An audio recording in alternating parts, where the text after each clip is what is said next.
সল্টের বিষয়ে স্যার আমরা আরেকটু বিস্তারিত আপনার কাছে জানতে চাই। অনেকেই আছে যে পাতে লবণ খাচ্ছে, যখন চিকিৎসক হিসেবে আপনারা হয়তো পরামর্শ দিয়ে থাকেন বা আমরা পুষ্টিবিদ হিসেবে যখন পরামর্শ দিয়ে থাকি তখন কিন্তু না করা হয় যে পাতে লবণ খাবেন না, তখন কিন্তু তারা বলে থাকে আমরা লবণটাকে ভেজে খাচ্ছি, অথবা অনেকে পিঙ্ক সল্ট খেয়ে থাকে, সি সল্ট খেয়ে থাকে। এক্ষেত্রে আসলে পিঙ্ক সল্ট কতটুকু হার্টের জন্য ভালো, অথবা সি সল্ট যেটা আছে সেটা কতটুকু স্বাস্থ্যের জন্য ভালো, এবং যেটা আমরা ভেজে খাচ্ছি লবণটাকে সেটা কি আসলেই হাইপারটেনশন কমায় কিনা অথবা ক্ষতি করে কিনা? এখন আমাদের যেটা হচ্ছে আমাদের বাংলাদেশে বিভিন্ন গবেষণা থেকে দেখা যাচ্ছে যে আমাদের দেশের মানুষ প্রতিদিন দৈনিক 9 গ্রাম পরিমাণে কিন্তু খাচ্ছেন, লবণ খাচ্ছেন।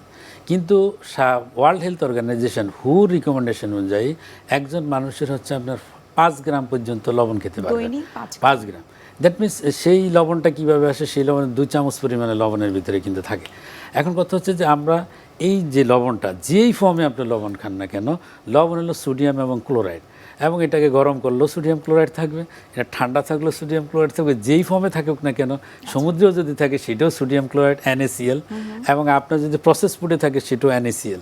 সুতরাং NaCl যেটা মানে লবণ, এই লবণ আপনাকে অবশ্যই কমিয়ে খেতে হবে, এবং লবণের পরিমাণ যদি বেশি থাকে সেই ক্ষেত্রে হচ্ছে আপনার হাইপারটেনশন হওয়ার কিন্তু ঝুঁকি থাকে, এবং যাদের হার্ট ফেলিউর থাকে তার লবণ থেকে তার হচ্ছে কি হার্ট ফেলিউরকে অ্যাগ্রাভেট করে, এবং তার শ্বাসকষ্ট কিন্তু বেড়ে যেতে পারে।